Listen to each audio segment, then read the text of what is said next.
Welcome to the Four Seasons Curling Club, where you're here to learn about and try the greatest sport in the history of the human race, curling.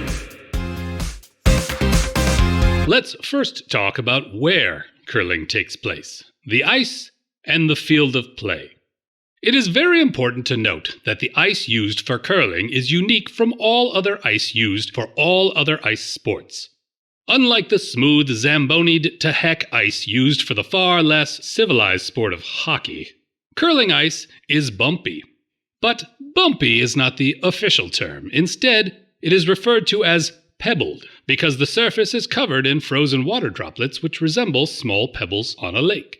The pebble on the ice is not only important, it's actually necessary for the sport, because when mixed with the concave bottoms of curling stones, friction is greatly reduced, thus allowing the stones to glide gracefully across the playing area, which is officially called a curling sheet.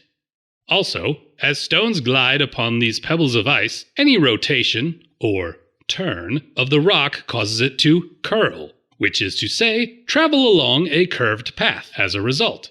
This curl is where the sport gets its name. Rocks curl. Therefore, the sport is called curling. Let's take a look at the field of play. This here is a curling sheet. A curling sheet is a level area of pebbled ice roughly 150-ish feet long by 15-ish feet wide. I say 150-ish and 15-ish because the actual dimensions of any given sheet vary by several inches. This little steppy thing is called the hack. This is the place where, when it's their turn, a curler delivers their stones toward the giant target at the far side of the sheet. Hacks are designed for both right and left-handed players. This is the center line. It's called that because it runs down the middle of the sheet lengthwise. I'm guessing you could have figured that out, but I have no idea who is actually watching this, and assumptions are never a good thing. These two lines are called hog lines. They are extremely important, but serve different purposes. When a player delivers a stone, they must have released it from their hand before any part of it breaks the plane of the nearest hog line. Then, the stone must completely pass the far hog line to be considered in play. If it does not, it is considered hogged and removed for the duration of the end. This line is called the T-line, and it runs perpendicular to the center line and intersects in the middle of the giant bullseye referred to as the house. The house is where everything is directed and could easily be described as the most important part of the curling sheet because it is the scoring area. The house is a set of concentric rings broken down into 4 ever smaller sections at 12, 8, and 4 feet, with a singular 1-foot circle in the middle known as the button. After all stones are thrown, the rock which sits closest to the center point of the button and is at least touching some part of the house is considered the shot stone and scores a single point for the team who threw it. The scoring team may also score additional points, but we're not going to go into exactly how yet, though we will come back to it. These lines here are the side lines. Any stone which touches either of these lines is considered out. The last thing we need to point out is the back line. As descriptive as the term for the center line, the back line is just that, a line which delineates the back of the sheet. Any stone which passes entirely through this line is considered out of play. Quick recap. This is the curling sheet. This is the hack from which curlers throw stones. This is the center line because it runs down the center of the sheet.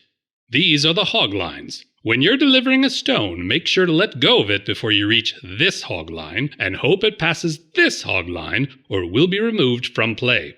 This is the T-line. It intersects the middle of these rings which, collectively, are called the house. Its center is called the button, and stones must be in contact with the house to potentially score points. These are the sidelines. Stones which touch them are out. This is the back line. If you throw a stone past this line, you threw it too hard or missed what you were aiming at. Next, we'll discuss the equipment used to curl. These are curling stones. Without them, curling would be called ice maintenance, because all you'd do would be to sweep dirt off of bumpy ice. I don't know about you, but that doesn't sound like a particularly exciting sport. Curling stones are made of granite, and each weighs roughly 42 pounds. This cool handle allows the stone to be gripped and rotated upon release. One thing this handle is not for is picking up the stone. Don't do it. Not only are they heavy, but if you drop them, you may injure yourself or others, or you may do serious damage to the intricately prepared curling ice. Don't be that person. Do not pick them up. The next things we need to curl are curling shoes, sliders, and grippers.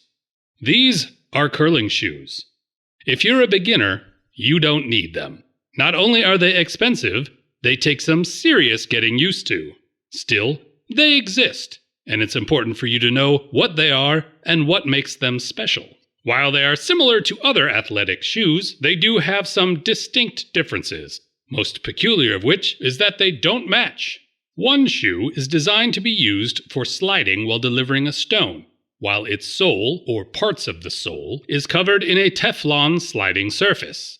When not being used for delivery purposes, it is often covered with a slip-on gripper, a rubbery overshoe that covers the slippery Teflon and gives the player better traction on the ice. The other shoe is not used for sliding and is, instead, used to push the player out of the hack, and has a gripping sole designed specifically to keep the player upright. Again, if you're a beginner or a casual curler, full-on curling shoes are not required to play. Instead, normal athletic shoes can be enhanced to become de facto curling shoes through the use of step-on sliders, seen and demonstrated here, and grippers which can easily be fitted over the soles of a player's shoes. Brooms are used to sweep the ice and/or as a balancing aid while delivering stones. Curling brooms used to be made of corn strands, similar to standard household brooms, but have since evolved into a brush form, similar to push brooms, with a small fabric head. Finally, stabilizers. Stabilizers are used for stone delivery to help stabilize, hence the name, players as they slide out of the hack to deliver a stone. Though many people use their broom to steady themselves while they throw their rocks, there is no shame in using a stabilizer. In fact, as the name implies, they provide a more stable experience for users and, therefore, are encouraged for beginners and casual players. And stabilizers are even legal to use at all levels of play, including world-class and Olympic competitions. Next up, we'll discuss teams and player positions. In standard team curling, a team consists of 4 players who each throw 2 stones, 8 per team, 16 total, during an end. The player known as the lead throws the first 2, the second, stones 3 and 4, the third, 5 and 6, and the skip, the final 2 of the end. Both teams take turns throwing stones, alternating rocks between the leads, then seconds, thirds, and ultimately the skips. Now, it is legal for the skip to throw their rocks at any point in the rotation, but discussing it here will only confuse you. For now, we'll just assume the skip is throwing their stones last. The skip of a curling team, who is basically the team captain, is responsible for determining the strategy of the game and calling the shots for all other players. When not delivering their stones, the skip will stand in the house and place their broom head as a target to where they would like their teammate to throw their stone. The skip will also indicate the direction in which they want the player to add a turn, and how hard to throw it. It is important to note that the skip does not place their broom where they would like the stone to end up, but instead, because of the way curling stones curve while they travel, indicates where the player should aim their throw. The skip does this in an effort to anticipate where a stone thrown with the correct weight, aim, and turn will end up after curling and coming to a stop. Your next question, naturally, is probably who holds the broom for the skip when they throw so they have something to aim at. That would be the vice or acting skip, a role traditionally filled by the third. It is their job to trade places with the skip in the house and direct play during the skip's stones. Lastly, When it's time for a team to deliver one of its stones, the two teammates who are not either skipping or throwing are tasked with sweeping. Now, before we actually tell you how to play this amazing game, we must take a moment to discuss safety. Your safety is paramount. First and foremost, for legal reasons, make sure you sign your waiver. Second, this is an ice sport. If you've never been on ice before, first, let me say, that's weird. But after that, let me remind you that ice is slippery. Be mindful of this at all times. Pay attention, be smart, and try to remain cognizant of your surroundings. Stay alert to what's happening on other sheets around you. Be careful. Don't walk backwards. You might trip over something like a rock or step on slider, or a teammate who is wondering why you're walking backwards on the ice specifically after we told you not to. Curling rocks are heavy. Keep your hands away from moving rocks. If you must exert control over them, use a broom. Step off of step-on sliders as soon as possible. They're covered in Teflon, and, as you'll experience for yourself, they make sliding to deliver a rock very easy. There is also zero friction between Teflon and ice, which means they make already slippery ice 1,000,000 times more so. Once you have thrown your stone, get off of the step-on slider. Don't step on bumpers, as they are not fixed and will move beneath your feet. A broom is not a sword or martial arts weapon. Leave your cell phone off of the ice. Before you do anything, clean your shoes of salt, sand, dirt, debris, gum, hair, blood, sweat, etc. before entering the ice arena. Any piece of debris, no matter how small, can alter the trajectory of a stone and/or damage the ice. It is encouraged to have shoes dedicated solely to curling. Shoes without zippers and metal eyelets are preferred, as they can scratch the ice during rock delivery. Avoid prolonged contact with the ice with any part of your body beyond the bottoms of your feet. Any heat generated by your body can negatively affect the ice. Once you've delivered a stone, you will find yourself in a kneeling/lunging posture. Stand up as soon as possible to minimize contact with the ice. Protect hacks and backboards whenever possible. Drinks must only be consumed in plastic cups, no glass, and all drinks must stay in cup holders on the home end of the arena, which is the side that has cup holders. Use them. Okay, now for the fun part where we discuss how to actually play this game. First, delivery. Here's the how. Place the stone you intend to throw in front of the hack with the handle perpendicular to your body, like so. Place the foot of your dominant hand onto the appropriate side of the hack, left side for righties, or the right for lefties. Gently step completely onto the step-on slider. Crouch down and place your dominant hand onto the handle of the stone. Grasp it loosely, but with enough grip to maintain control. Steady your balance by using a stabilizer with your free hand, placing it out and away from your body. Now that you're in position, aim your rock toward the skip's broom. Breathe. Relax. When you're ready to go, raise yourself up and push your slider foot backwards only a little. Now, push yourself and your stone toward that broom, bringing your slider foot forward in the process and putting your body into a lunging position. Make sure to keep your rock in front of you and on target. When you're ready, let it go toward the broom, giving it a gentle rotation as you do so. Those are the basic mechanics of how to throw a stone. However, there's far more nuance to the process. For instance, before you do any of that, you need to figure out what type of throw you want to execute, a draw or a hit. A draw is any which is intended to stop somewhere within the field of play, past the far hog line and not past the back line. A guard is any stone which rests in front of others and is intended to guard stones behind it. Hits, or takeout shots, are thrown with extra force and are intended to remove a rock or rocks from play. In addition, you must also think about the rocks curl. A stone's path will bend in the direction the front edge of the stone is turning, especially as it loses momentum during its journey down the sheet.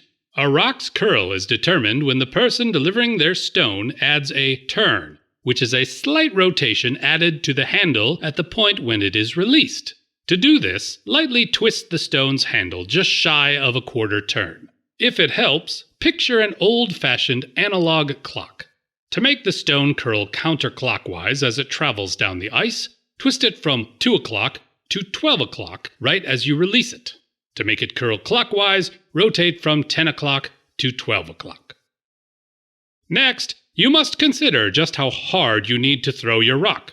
Speed and force in curling is referred to as a stone's weight. A draw shot is thrown lighter than a hit, which tends to be heavier. It's important to note that the faster and harder you throw a rock, the less it will curl as it travels down the sheet. On average, a throw intended to finish its path and rest on the button will curl about 4 feet. To recap, place your stone, step on the hack, and then the slider. Crouch down.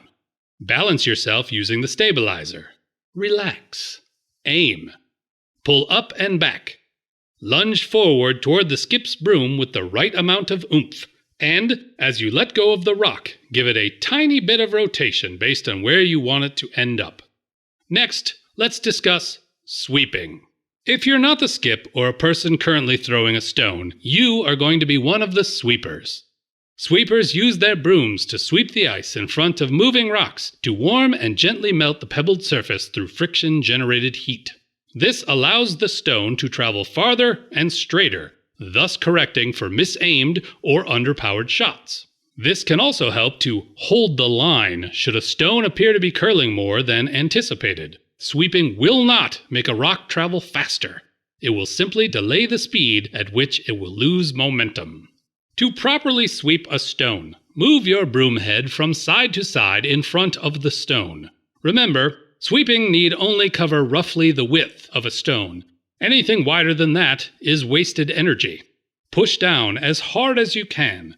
The more pressure one can put on the ice, the more heat will be generated. The more heat generated, the more effective the sweep.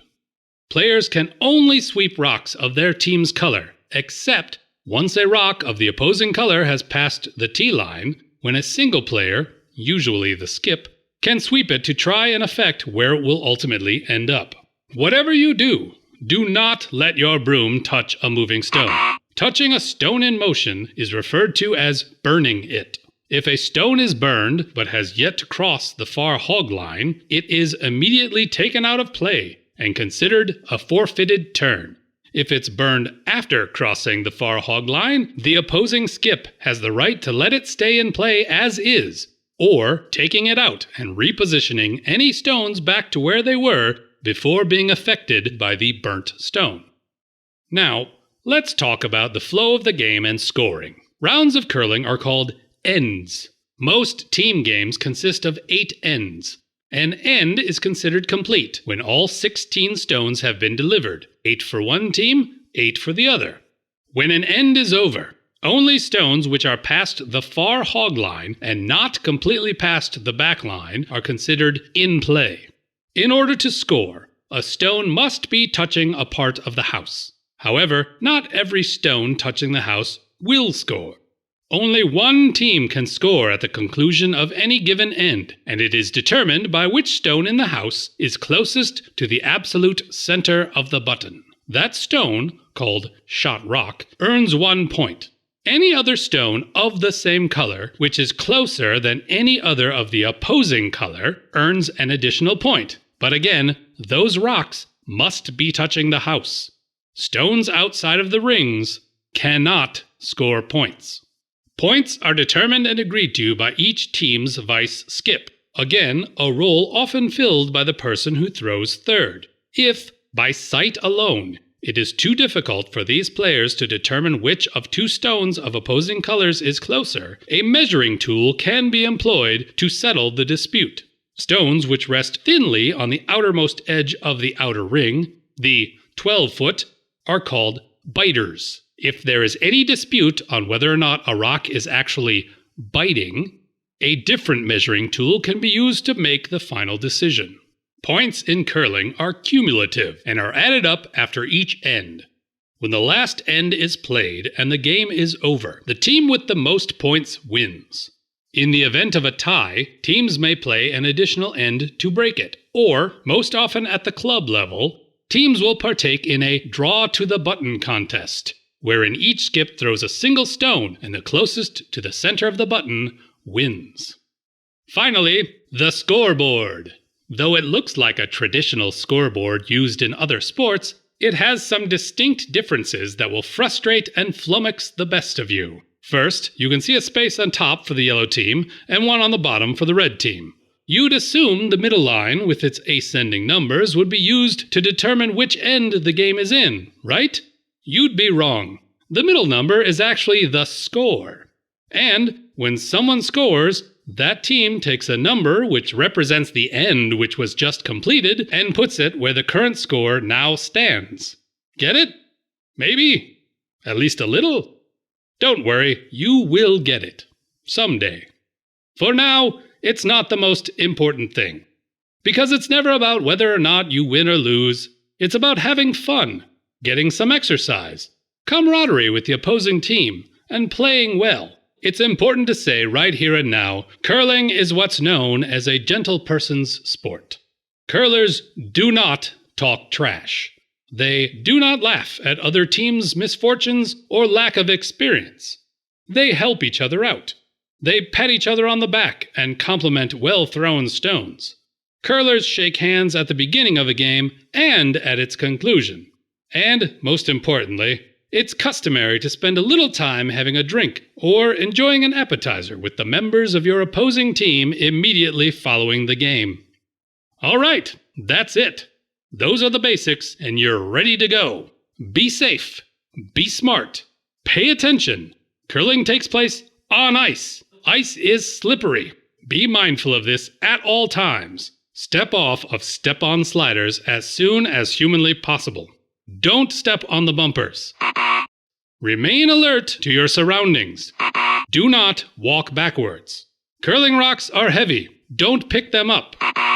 Brooms are not a toy or a weapon unless the zombie apocalypse happens. Then, by all means, do what you have to do. Keep your hands away from moving rocks. Put your cell phone away and live in the moment. Did you sign the waiver? If not, sign the waiver. Lastly, and above all else, have fun and welcome to the world of curling.